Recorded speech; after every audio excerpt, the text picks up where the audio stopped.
Welcome to today's episode of the Ryan Dosa podcast. Our guest for today is a remarkable individual who has excelled both academically and in athletics. Jason Godelman is a second year law student at Cornell University with an incoming summer associate at Sidley Austin, one of the top law firms in New York City. Jason's journey to law school was not a straight path, as he originally pursued a pre-med track during his undergraduate years at Colgate University. However, despite initially struggling with his GPA and personal well-being, Jason turned his life around and became a D1 athlete for 4 years at Colgate, earning the Mark S. Randall Award for the most integral part of the team during his senior year. Now in law school, Jason is the managing editor of the Cornell Law Review and a member of the Moot Court Board. While he cannot yet officially disclose his class ranking, he is currently in the upper half of his class. Join us as we discuss Jason's inspiring journey, his experience in law school, and his upcoming career at Sidley Austin. Jason, what have you been up to recently, both in terms of school and socially? So school, I have to admit, takes up most of my time. I have a very hard class schedule this semester, partially because last semester I had a very light schedule, and also I just had more flexibility and freedom with what classes I could take. So I decided to take a challenge with my schedule, and I'm in 6 classes compared to 4 last semester, and all of these classes just meet more frequently than the ones I had last semester. So I'm very busy with my classes. Additionally, I decided to take a higher role with the Cornell Law Review. So this semester, I'm the managing editor, and I'm essentially responsible for managing the entire production schedule for this academic journal. And then beyond managing the schedule, I'm also pretty much the main help point for people that run into issues. So if they can't find the source they need to verify, or they're not sure how to create a citation in the proper format, I'm there for that. So those two things definitely take up most of my time with school. I'm also involved in some other clubs and groups, which don't take as much time in my schedule, but it's nice because they'll occasionally bring in some big speakers in the legal world or political world, where it's nice to go and hear them speak. Or for example, with Moot Court, the competitions are only once a semester, so that's not a regular thing. And then socially, I try to dedicate at least 1.5 to 2 days of relaxing. And for me, most of that, at least more than half, is spending time with friends and doing social things. So as a foodie, I love to go get like oysters or something fun on the weekends with my friends to step away from the meal prep food I eat every day. Or going to the movies, which I did last night with a friend. We saw the new Dungeons and Dragons movie. So things like that, and also just going on small trips and living in the moment, which is something I haven't really done a good job of while I was growing up. So, like for example, a few weeks ago, me and my friend decided to go to Albany, a couple hours away, to watch some March Madness games just out of the blue. Next weekend, we'll be going to Duke just to visit some friends and for the weekend. So just doing little things like that. Change of scenery and just escaping the work and school world I have here. Very well said. Very well said. Now, would you say that you were a better student or a better athlete? Currently, or in general? So while you were at Colgate? Okay, so while I was at Colgate, I was a horrendous student and an average athlete at best. Um, Going into Colgate, I had my mindset on pre-med. My older brother, who is my biggest role model, is a doctor, and he's 15 years older than me. So I've had that was more of my own, looking up to him and wanting to follow in his footsteps. But when I start saying that from a young age, my parents and grandparents and my family pick up on that and try to push me towards my goals when I'm not necessarily sure that those are my goals. I was just sort of blindly following that path. And in high school, I did very, very well academically. I did all the advanced classes, and I actually even did well in the science classes back then. But college was a whole different beast, and it was really my first experience of like pure freedom. I moved across the country and didn't have parental supervision on a daily basis at home. And then, as far as athletics go, a college coach treats you very differently than a high school coach does, and it's more like a boss at work and more personal responsibility there. So I pretty much struggled academically my first maybe 2.5 years of college. Uh, like I said, partially because I just didn't have a genuine passion in the classes I was taking and the path those classes were going to lead me down. Um, and then, just blinded by all these distractions and fun things that happen in college.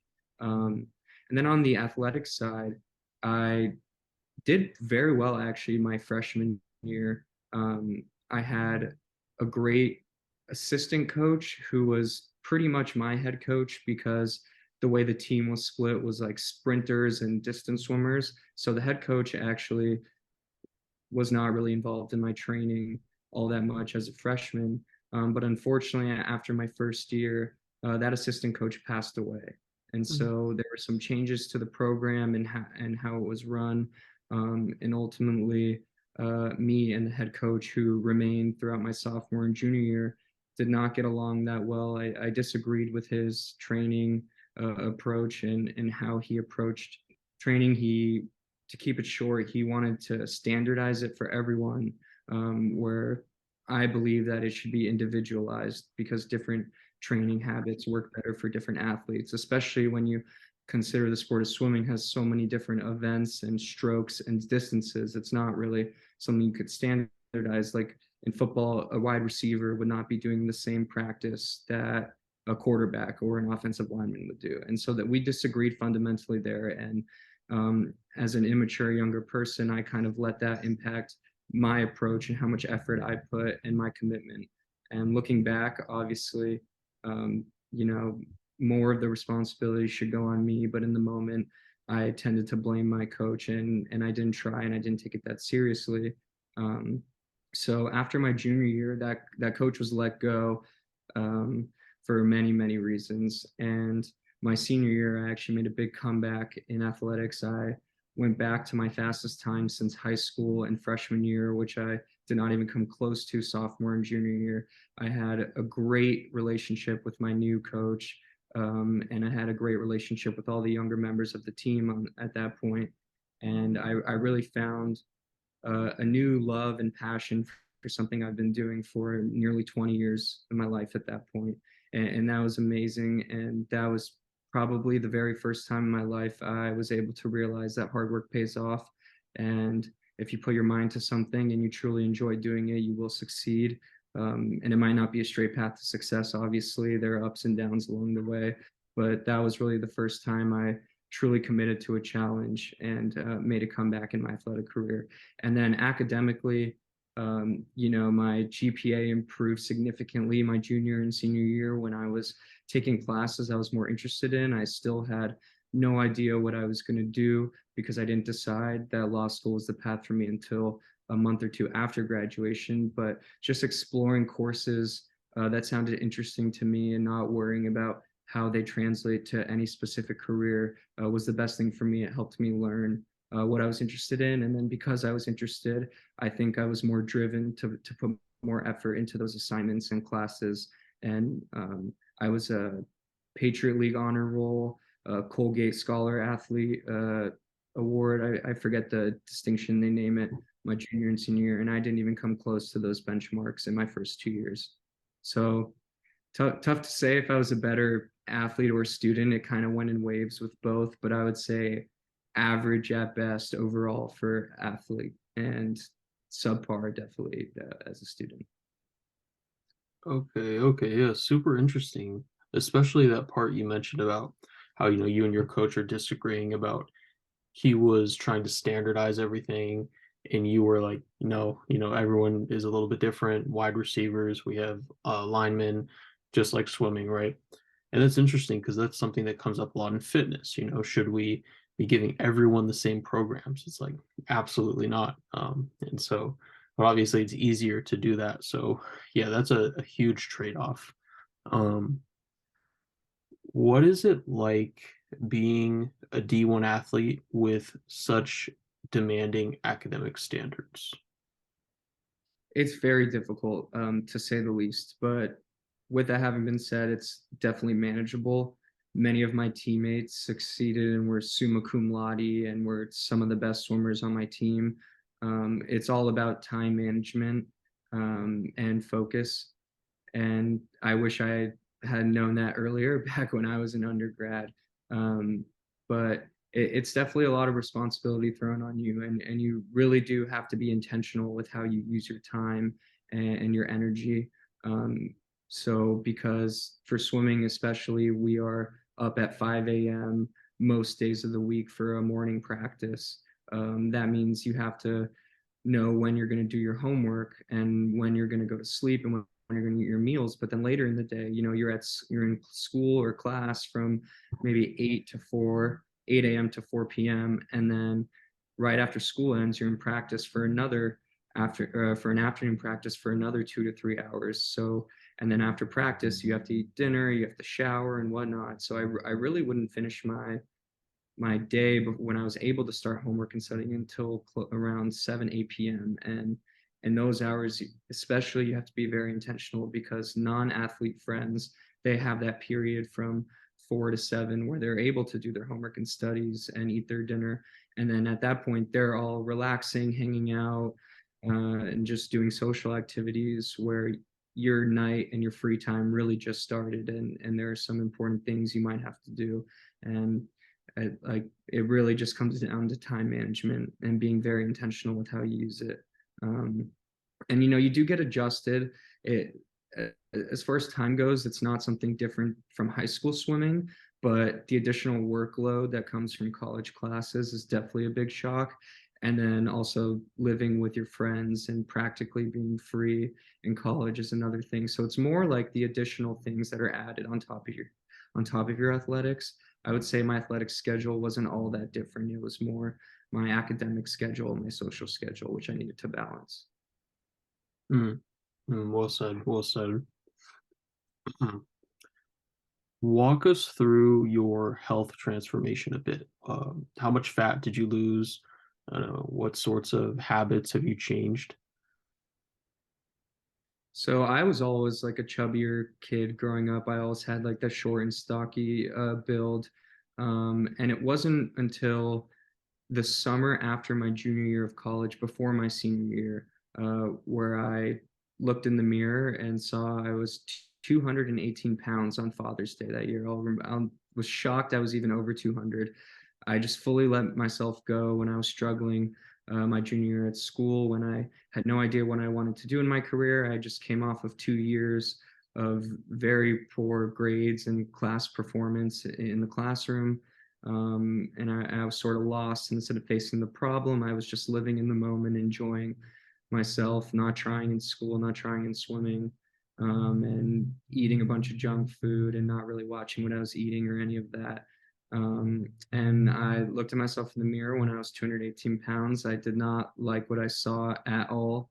Even looking back at photos from high school when I considered myself chubby back then, I would have dreamed to look like that in that moment. And on top of looking in the mirror, I was also transitioning and getting ready for a new swim coach. And out of fear for that, I also wanted to be in shape. So it was a combo of both of those things that really pushed me. And in that summer, in 2 months, I lost over 50 pounds, uh, which was like shocking. I didn't understand how I could do that. But going back to what I was talking about and putting your mind to something and truly committing and doing the right thing, I think that led there. And that summer consisted of very low calorie diet and a lot of cardio exercise. I wasn't really focused on macros or muscle building. My primary object was to lose as much weight as fast as possible so I could be ready to go come summer training for swimming. And that may not necessarily be the healthiest, but that was the goal I wanted to accomplish. And so I made my routine fit that goal in that moment. And that experience taught me a lot. Um, that really shaped the way I looked at my diet and my fitness habits going forward. And I've been through similar short phases like that where I've wanted to accomplish a goal in the short term, and I've had to adjust my diet or my fitness plan accordingly. And I think it just taught me the most important thing, at least it taught me, was creating a plan that matches your goals. Not everyone has the same goals or the same timeline as you. And, someone working on building muscle and lifting might need a different diet over the course of a year, might need a different diet than someone who's trying to lose a set amount of pounds in a certain amount of time. Um, and then since then, I still have maintained my passion for cardio. I do not swim much, admittedly. I still need a break from all those years of training, but I really found a love for running and cycling, especially. And so I'm a huge Peloton fan.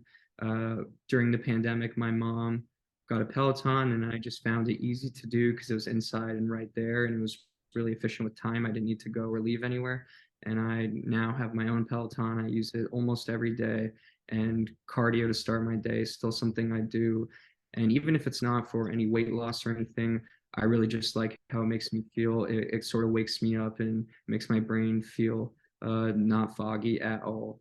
And then with my diet as well, I've been able to notice what works for me and what doesn't for me with regards to different goals. And for me, I find refined carbs and grains and that stuff not only inflammatory for my stomach, but also I find that that makes me gain weight. And my body type happens to gain muscle and fat very quickly and easily, which could be a good thing for muscle gain. But on the downside of that, I can gain fat very easily. So especially for me, I found I need to be very careful, especially with like cheat meals or stuff like that or going on vacation, because that affects my body more than it affects the average person's body. And so currently I'm just trying to do a maintaining sort of thing throughout law school before I start work after graduating.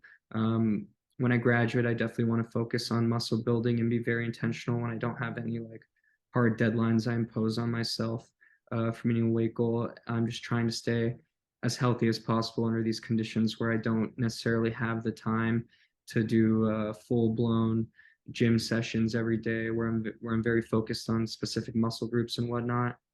So I believe it starts mostly with the diet, at least for me, and I try to stay away from those inflammatory refined carbs and grains that don't work for me. And I try to maintain a high protein and high vegetable diet. And that's been working great for me over the last 2 years. Um, and then, over the summers, I do gain some weight. It happens all the time. And I just do my best. And then typically in like the fall semester is when September, October, I'll try to cut whatever I gained over the summer and then maintain throughout the whole year. So that's where I'm at right now. I'm actually lighter than I was at this point last year, which is great. I hit my last year's beginning weight in October of this year, of this school year. When I say year, so that's been great for me, and I've been keeping up with that. Um, and I'm still doing my cardio, and I try to, do some weight exercises when I can, mostly consisting of like abs or low weight, high rep stuff because I'm not trying to gain the weight and get bulky. Hmm. Yeah, really interesting, especially the part about, your body's being different. We're all different. We all respond differently to different things. Um, yeah, it was interesting for me too. I used to be, as you know, like if it fits your macros, like just eat whatever, if it fits your macros, and it worked for a bit, but eventually it's like, yeah, digestion took a hit, and now I'm on, just all rice and chicken. So really interesting there. Can you think of swimming as a metaphor for life? Meaning, do you ever use anything you've learned from swimming to apply to the rest of your life? Absolutely. It has completely and wholly shaped my outlook on life. Um, I mean, being an athlete for 15, 20 years, as you know, there's a lot of competitiveness involved in that. And to keep yourself driven and going. And that's something I've now learned to apply to all aspects of my life. And so, I talked about how I bounced back in swimming my senior year, and I did fine in with my grades in school. But I didn't really know what I was doing. And the first time I applied that competitiveness and drive and focus on something outside of swimming was when I was studying for the LSAT to get into college. And that involved making a very concrete schedule and following a routine like I did in swimming with all my practices and swim meets. We would know how many days are out till our championship meet. We would know the whole plan of the season from day one and how the different training cycles would go and how long each cycle would last. And that's something I did with my LSAT studying, and now I do with law school. And just planning out my weeks every week. I do that on Sunday, and preparing in advance, and just finding what worked for me and what didn't. And that's something I had to do with swimming in terms of like recovery or diet for how I felt best performing in the pool. And so now I'm doing what foods make my brain feel the best performing while I'm studying or doing schoolwork, and just stuff like that, and sleep schedule, and all those considerations. What time of day I perform best, and because all the goes into swimming. What event you're going to decide to compete in. Some events happen at 9 a.m. and some events happen at 2 p.m.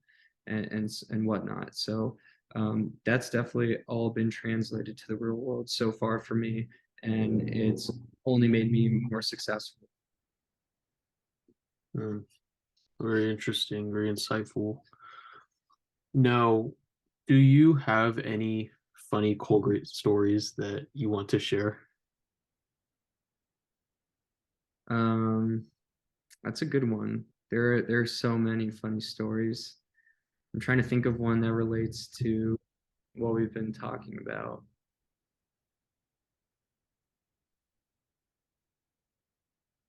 Well, I guess one time when I made like I said, I was distracted and living in the moment and not doing the right thing in undergrad. I lost most of my junior season because I broke my hand doing something very stupid when I think I was out with my buddies one night, and like we were getting dropped off outside of the bar, and I think I like closed the car door on my hand, or something happened where we were being stupid and the car door closed on my hand, and then it ended up actually being like a hairline fracture that really hurt. And I was unable to swim, obviously, because my hand was screwed up, and that ended up costing me 4 months of competition and training, which set me back. Junior year of college was like my worst swimming season of all time, like comparable results to when I was like 12 years old. And obviously I wasn't training because of the injury, but that, just thinking back, like, was that one night, like, should I have even been going out the night before a morning practice, like during season, that the consequence of that was 4 months of my season lost. And sometimes you're lucky, you're just maybe hungover for practice the next day, or you even sleep through practice because you miss your alarms. But my penalty was missing a majority of that season, and that sucked. Man, I can't imagine. I'm just imagining like a car door slamming on my hand. Ouch. Jeez. Who would win in a fight? Voldemort or Darth Vader? Darth Vader, no doubt. He just has so many more magical powers. He's more of a warrior and a fighter, I think. And I do have more exposure to Darth Vader than Voldemort from watching the movies where he's casted as a character. And he's a very fearful, powerful guy. And I would never fight him. I think he would take Voldemort, no problem. Yeah, I'd have to agree with you on that one. I'm taking Vader. I'm taking Vader. Biased for sure, but I'm taking Vader. Final question. Which do you prefer? East Coast or West Coast?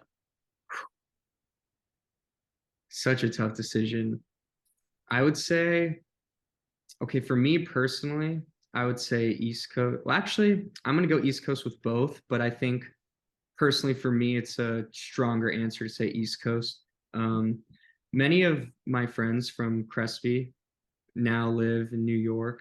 Um, so that's like just a start. And then a large majority of my friends from Colgate live in New York. And then obviously all the Colgate alumni follow suit and live in New York. So a lot of those networking connections are there. And now with Cornell also being in New York, a majority of my Cornell connections are going to be there. So career wise and friend wise, it makes a lot of sense for me to be um, on the East Coast. And even if it's not New York, friends are still in DC, Boston, Philly, etc., where public transportation is a lot bigger and better on the East Coast, specifically the Northeast, where it's very easy to go visit other cities and see other people. Whereas on the West Coast, everything seems so spread out and everything. Additionally, I prefer Eastern Standard Time because you get to start your day earlier than the people on the West Coast.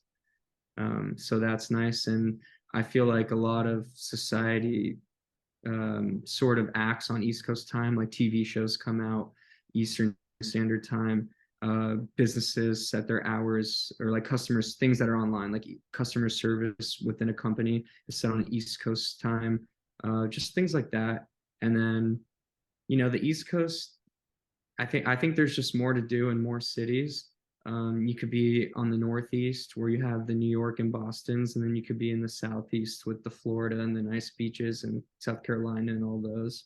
Um, and then also I have family on Florida, which is East Coast still. So those are my personal bias reasons. Interesting. The weather doesn't bother you at all? You know, seasons are nice.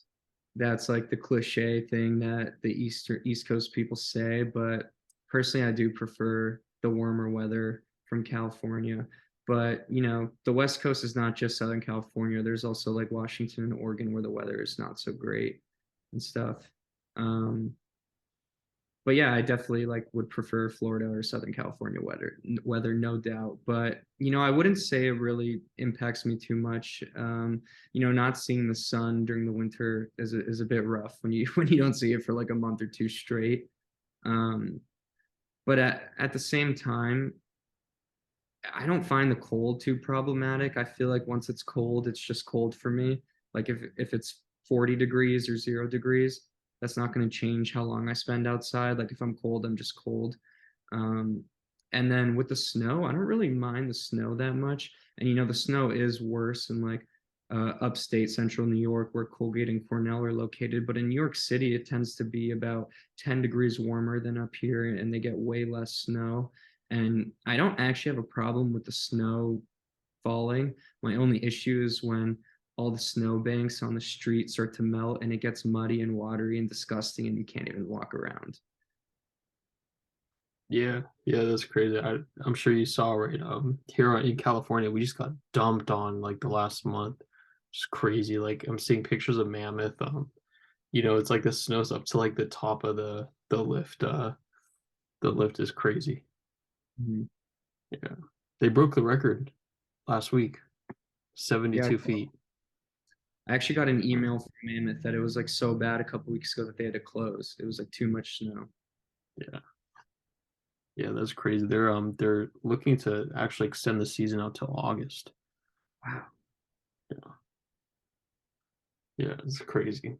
But anyways, all right, folks. So that takes us to about time. Everyone, this has been the Ryan Dosa podcast. Hope you enjoyed. Hope you got value from this. If you enjoyed it, make sure to like, comment, and subscribe.